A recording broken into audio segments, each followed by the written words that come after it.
C'est un putain de moustique, là. Salut. Comment ça va? Aujourd'hui, j'avais envie de changer de format. J'avais envie de faire peut-être une vidéo un peu plus légère, mais vous allez voir qu'il va quand même vous surprendre. J'avais envie de vous raconter une histoire. Je vais vous pitcher le truc, comme ça, vous allez voir, vous allez vite rentrer dedans. L'histoire complètement folle d'une photo qui relève d'après tout le monde du paranormal, qui se retrouve dans la presse du monde entier du jour au lendemain, qui est analysée, décortiquée par des milliers de gens et même par des agents du gouvernement. Sortez vos popcorn, sortez vos petits cookies à tremper dans le lait, le meilleur, car aujourd'hui, j'avais envie de vous raconter l'histoire de l'astronaute de Solway.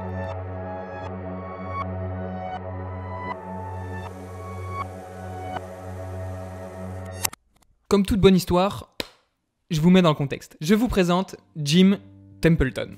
Jim, c'est un plombier, un historien local et un photographe amateur de Carlisle, dans le comté de Cumbria, dans le nord-ouest de l'Angleterre. Il fait sa vie sans embrouille.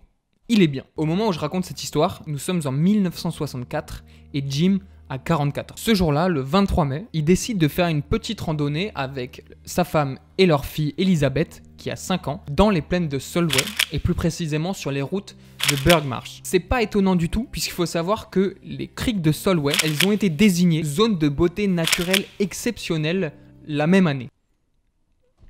Je serais sûrement aussi allé faire quelques photos. Il explique très clairement que ce jour-là, il n'a pas croisé beaucoup de monde, juste 2 dames vraiment au loin dans leur voiture. C'est très important et c'était pour dire à quel point c'était mort. Il n'y avait pas un mouton dans le bled. Personne à l'horizon. Jim, il demanda à Elizabeth, sa petite fille de 5 ans, de s'asseoir dans l'herbe pour qu'il puisse prendre quelques photos et immortaliser sa nouvelle tenue, ses nouveaux habits. Il sorta donc son argentique, la plus belle époque, et détail très important, il décida de prendre 3 photos d'Elizabeth. Quelques jours plus tard, il fera développer les photos qu'il a prises d'Elizabeth, et sur la photo du milieu, il se rendra compte que Elizabeth, sur une des photos, elle n'est pas toute seule.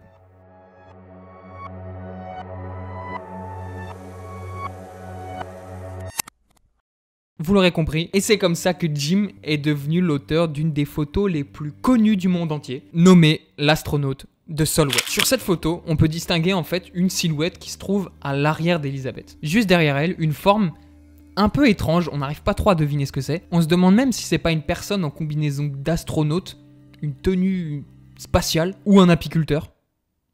Bon, j'avoue, ça fait moins rêver, mais on savait pas à l'époque, on savait pas. Ce qui est très étrange en fait, c'est qu'il n'apparaît que sur la photo du milieu. Aucune silhouette avant, aucune silhouette après, il apparaît d'un coup, comme par magie, en arrière-plan. Comme si cette silhouette, comme si ce personnage était arrivé là, par miracle. Jim, voyant ça, il restera vraiment choqué de la situation, puisqu'il se souvient très bien n'avoir croisé personne ce jour-là. Quand il regardait dans son viseur, il n'y avait que Elizabeth dans le champ. Impossible d'avoir vu quelqu'un passer derrière elle, il s'en souviendrait très bien. Il était tellement pris de doute que notre bon vieux Jim, eh ben, il va ramener la photo à la police. Je cite, Templeton a déclaré « J'ai apporté la photo à la police de Carlisle qui, après de nombreux doutes, l'a examinée et a déclaré qu'il n'y avait rien de suspect à son sujet. Le journal local, le Cumberland News, a repris l'article et en quelques heures, il était partout dans le monde. » Les photos que Jim a prises se sont retrouvées dans les mains de spécialistes de chez Kodak. Vous connaissez sûrement, ils les ont certifiés authentiques. Et alors là, laisse tomber, je te fais pas un dessin. Du jour au lendemain, la photo, elle se retrouvait dans la presse du monde entier, à la une de plein de journaux. Kodak offrait même une récompense à celui qui allait trouver la supercherie et à trouver le trucage, puisque personne ne pouvait expliquer cette apparition paranormale sur la photo d'Elizabeth. Jim, il a déclaré « J'ai reçu des milliers de lettres de tous venus du monde entier avec diverses idées ou possibilités, dont la plupart n'ont pas beaucoup de sens pour moi. Le mystère n'arrête pas de grandir, beaucoup de gens disent que ça peut être une ombre, un fantôme, une apparition divine. Plusieurs théories voient le jour, comme quoi l'astronaute à l'arrière d'Elizabeth sera en train de flotter derrière elle, des théories de plus en plus folles, un extraterrestre. Tous les sujets sont mis en avant. Mais qui dit astronaute paranormal intervient du coup un monde bien plus grand et plus vaste que celui de la photographie et de ceux qui s'y intéressent, et c'est là le vrai début des problèmes.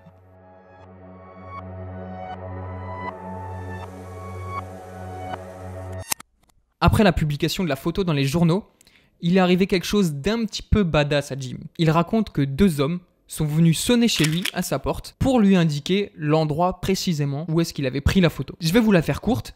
C'est clairement ce à quoi tu penses, les Men in Black. C'était clairement 2 mecs trop louches qui ne voulaient pas donner leur identité à Jim. Ils insisteront en fait sur le fait qu'ils sont embauchés par le gouvernement, qu'ils n'ont pas de nom et qu'ils répondent seulement à un numéro d'identification. Facteur très bizarre, Jim décida de les accompagner là où il avait pris la photo. Sur place, il leur montrera l'endroit, il leur expliquera qu'il n'a jamais vu cet astronaute à l'arrière d'Elizabeth. Et bizarrement, les deux hommes s'énerveront, ne comprendront pas pourquoi il ne veut pas coopérer, ainsi de suite, ils rentreront sans lui, en le laissant sur place. Il a dû rentrer à pied.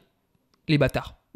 Mais la chose la plus étrange est encore loin d'être arrivée. Encore, si on s'arrêtait ici, ça pourrait rentrer dans une histoire un petit peu fun, sans forcément de fin, avec un petit mystère extraterrestre. Mais ça va aller un petit peu plus loin que ça. Du coup, de plus en plus de théories submergent et vient une théorie que beaucoup de gens vont soutenir, celle du voyage dans le temps.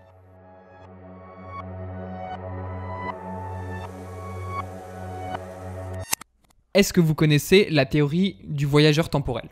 Et je suis très sérieux. Je suis 100% sérieux. Tout ce que je vais vous raconter là a un lien avec l'histoire. Je vous le promets. La plus grande théorie récurrente dans le voyage temporel, en gros, ce sont des intervenants, pour ne pas dire des voyageurs temporels, qui viendraient du futur pour venir dans notre espace-temps pour empêcher les catastrophes que l'homme pourrait faire à la Terre et à l'humanité à cause de la découverte de la fission nucléaire. Celle que tu connais très bien, la bombe atomique. Alors je sais...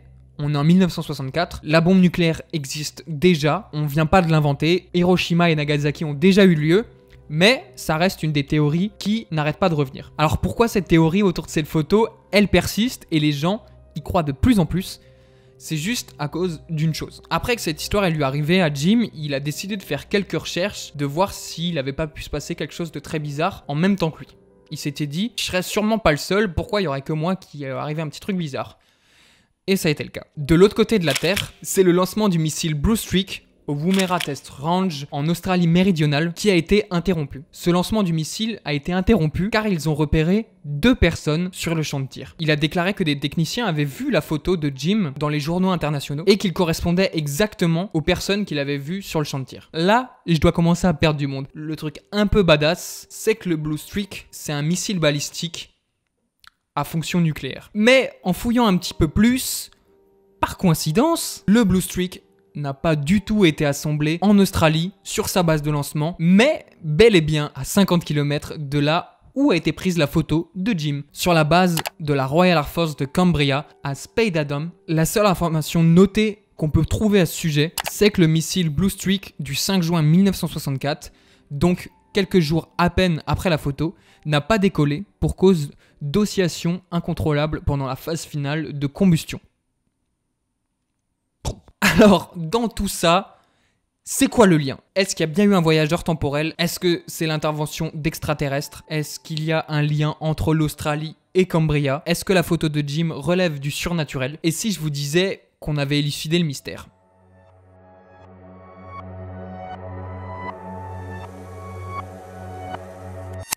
Dr Clark, un ufologue réputé dans ce milieu, qui s'est beaucoup investi dans l'histoire complètement folle de Jim, a décidé de le rencontrer personnellement pour en parler avec lui en 2002. À la suite de son interview, il déclare bien croire Jim du début à la fin. Il ne remet pas du tout en cause sa vérité, mais que lui-même, Jim, a des propres doutes sur l'existence des hommes en noir. Ils étaient bel et bien présents, mais que pour lui, c'était juste un canular et que ce n'était pas du tout des agents secrets, mais juste des personnes curieuses. Et l'explication incroyable de toute cette histoire est très bête.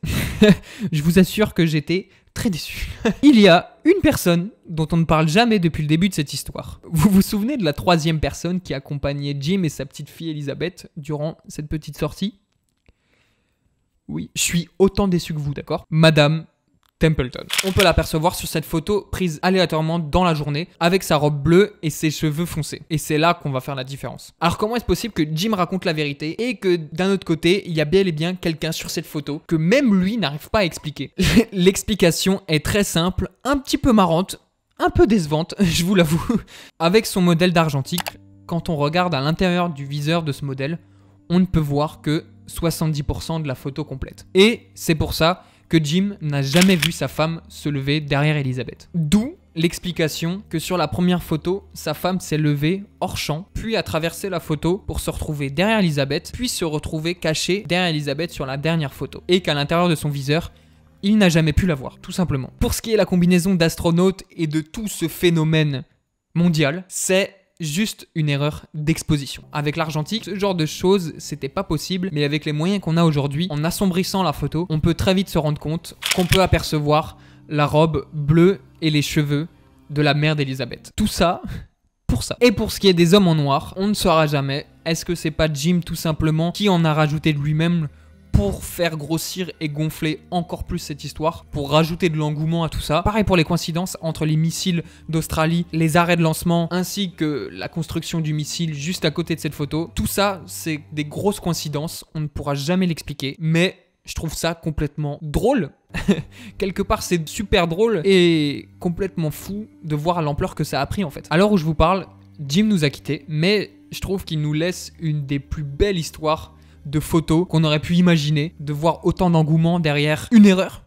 Une erreur de photographie tout simplement. Quelques années plus tard, il sera même retourné avec sa fille sur les lieux de la photo pour garder un petit souvenir et ça, je trouve ça vraiment trop cool. Voilà, j'espère que la vidéo autour de l'astronaute de Solway vous a plu. Si vous voulez un peu de lecture, je vous mets tous les liens de mes sources dans la description. J'ai adoré vous raconter cette histoire. Ne surexposez pas vos photos, sinon ça fout la merde. Salut!